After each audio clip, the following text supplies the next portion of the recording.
मैं सीधे के शर्मा जी के पास चलता हूं। के शर्मा जी, जवाब मिल गया कि प्रधानमंत्री रात में 3, 4 और 5 तारीख की रात में रात भर जागते रहे, ये गृह मंत्री ने कहा है, जिन पर यह आरोप लगा था कि आप तो मणिपुर को लेकर असंवेदनशील है। दीपक जी, बहुत विस्तृत रूप से माननीय गृह मंत्री जी ने आज इस मणिपुर की घटना पर जवाब भी दिया है और एक कांग्रेस को आईना भी दिखाया है, इनको इतिहास भी बताया है कि आप मणिपुर की जनता के साथ क्या करते रहे हैं, आपका अतीत क्या है और कितना काला अध्याय आपने वहाँ पर लिखा है। और ये भी बता दिया कि आज आप मांग जरूर करते हैं, लेकिन अपना इतिहास देखिए तो आपके इतिहास में कभी कोई गृह राज्य मंत्री के अलावा कोई गया नहीं, किसी ने सदन में बोला नहीं और इतनी बार हिंसाएं हुई, मनमोहन सिंह भी मौन साधे बैठे रहे, जवाब नहीं दिया। इतने ब्लॉकेज, 1200 रुपए लीटर तक तेल बिके वहां पर इनके जमाने पर, वो सारी चीजों का आज उन्होंने विस्तार से उल्लेख किया और जवाब भी दिया। हालांकि ये जो इस समय बहस सदन में चल रहा है दीपक जी, ये अविश्वास प्रस्ताव पर चल रहा है, लेकिन ये कई दिनों से इस बात का एक जो है बहाना बनाते रहे, संसद को ये हमेशा जो है बाधित किया विपक्ष ने, ये कह के कि मणिपुर पर चर्चा नहीं करना चाहते। हम मणिपुर पर पहले दिन से चर्चा करना चाहते थे और आज अविश्वास प्रस्ताव के दौरान भी मणिपुर पर विस्तृत रूप से गृह मंत्री जी ने विस्तार से जवाब दिया। लेकिन मैं ठीक इसके दूसरी तरफ एक बात और कहना चाहता हूं कि आज राहुल गांधी ने सदन के अंदर जिस तरह से अपशब्द और अपना अभद्र आचरण किया है, वो उनकी अभद्रता और अपशब्दों की पराकाष्ठा है। ये बताता है कि राहुल गांधी का जो बौद्धिक स्तर है, उनकी जो मानसिकता है, वो कितनी ऊंची मानसिकता है। 140 करोड़ जनता का अपमान करने वाला बयान आज जो है राहुल गांधी ने इस सदन के अंदर देके बता दिया कि उनके अंदर में ना कोई देशभक्ति है, ना भारतीयता है।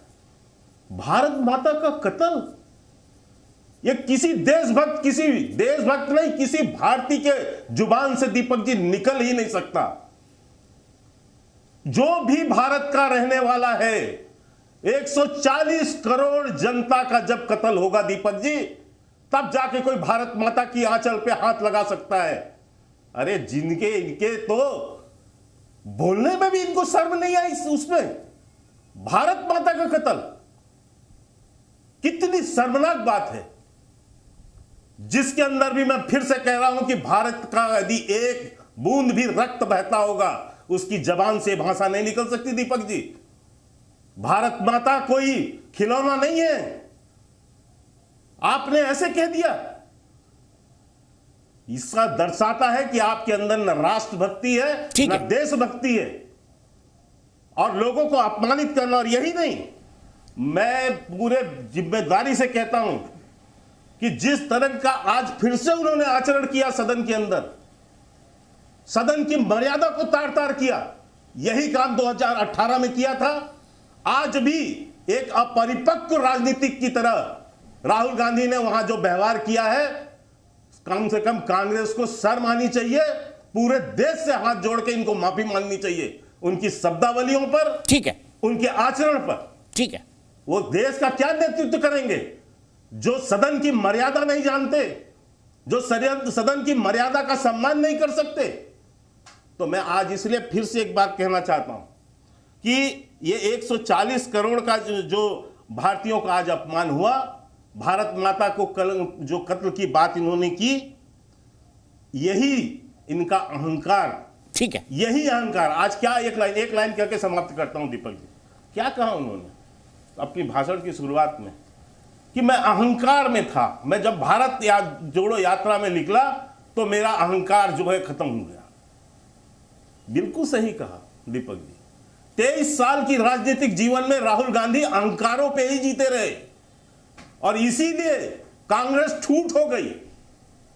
इनके विपक्षी दलों के साथ इनके अहंकार ने वो व्यवहार किया था, ठीक है, और कांग्रेस ठूठ हो गई। बड़े से बड़े नेता इनका छोड़ के निकल गया पार्टी, केवल एक व्यक्ति के अहंकार के कारण। ठीक है, यदि वो दिल से इसको गुमराह कर रहे हैं तो एक बार उनको समझ आएगी इस बात की। शब्द और आचरण, अहंकार कांग्रेस को खत्म कर दे। ठीक है, प्रतीकों का इस्तेमाल नेता करता है, लेकिन क्या भारत माता की हत्या जैसा शब्द का इस्तेमाल करना, और वो कह रहे हैं ना फ्लाइंग किस देने का आरोप लगाना, कई एमपीज ने शिकायत की है माननीय स्पीकर को और शॉट दिख भी रहा है, क्या कहेंगे इस पर आप, जो आरोप अब लगा रही है बीजेपी आप पर? देखिए दीपक जी, जितना समय आपने भारतीय जनता पार्टी के प्रवक्ता को अनइंटरप्टेड दिया उतना समय मुझे भी दीजिएगा, क्योंकि 3 सवाल मुझसे पूछे गए हैं। पहली बात तो इन्होंने जो कहा कि भारत माता की हत्या हुई है, जब इस देश के अंदर भाई भाई को मारेगा, जब बहनों पर अत्याचार होगा, बहनों को नग्न अवस्था में सड़कों पर घुमाया जाएगा, तो क्या भारत माता शर्मिंदी नहीं होगी? तो क्या भारत माता के मूल्यों की हत्या नहीं होगी? जब भारत माता के मूल्यों की हत्या होगी, भारत माता की नहीं, भारत माता की, हाँ, तो मैं उसी पे आ रहा हूं। जब भारत माता के मूल्यों की हत्या होगी तब भारत माता की हत्या हुई है ऐसा समझा जाएगा। ये एक बात। दूसरी बात, इन्होंने स्मृति ईरानी की जो बात की है उस पर मैं उत्तर देता हूं। उसमें इस तरह से है कि स्मृति ईरानी जी का जो भाषण था वो आधारहीन भाषण था, और स्मृति ईरानी जी ने जो कुछ भी कहा उसको मैं इस तरह से देखता हूं कि वो ध्यान भटकाने की राजनीति थी कि मणिपुर के मेन सब्जेक्ट से ध्यान भटकाया जाए, या फिर मीडिया का ध्यान जो है वो अपनी तरफ आकर्षित किया जाए। मैं स्मृति ईरानी जी से पूछना चाहता हूं कि जब महिलाओं को नग्न अवस्था में सड़कों पर घुमाया जा रहा था तब वो चुप क्यों थी? जब बीरेन सिंह ने कहा कि ऐसे 100 एफआईआर हुए हैं जिस पर महिला अत्याचार दर्ज हुआ है, तब वो चुप क्यों थी? स्मृति ईरानी तब क्यों चुप थी जब देश के प्रधानमंत्री ने पार्लियामेंट के अंदर स्वरूपनखा कहा या जर्सी गाय कहा या फिर इस तरह के 50 करोड़ की गर्लफ्रेंड जैसी बातें हुई, तब वो चुप क्यों थी? ये उनका दोगलापन है, ये उनकी नौटंकी है। इस तरह की नौटंकी जो है वो जनता जानती है। अब तीसरा उत्तर मैं देता हूं जो अमित शाह जी पर आपने कहा। अमित शाह जी का जो आज उत्तर था वो पर्याप्त नहीं था। उनको मणिपुर की जनता से, देश की जनता से माफी मांगनी चाहिए थी। आज शर्मनाक बात यह हुई है कि अमित शाह जी ने उस मुख्यमंत्री को डिफेंड करना चाहा जिस मुख्यमंत्री के राज में 90 दिन तक वहां पर अत्याचार हुआ, 90 दिन तक वहां पर दंगा फसाद हुआ है, जहां पर महिलाओं को नग्न अवस्था में घुमाया गया है, जहां पर हथियार चोरी हुए हैं, 6 लाख बुलेट चोरी हुई है, 5000 से ज्यादा बंदूकें चोरी हुई है, AK-47 तक चोरी हुई है, सीमावर्ती इलाका है, वहां पर घुसपैठ हुई है, वहां पर तमाम सारी ऐसी घटनाएं हुई हैं जो बताती हैं कि ये मुख्यमंत्री जो है वो निकम्मा है, मुख्यमंत्री नाकारा है। एक निकम्मे और नाकारे मुख्यमंत्री को अमित शाह ने डिफेंड करने का काम किया, इसलिए उनको देश से माफी मांगनी चाहिए।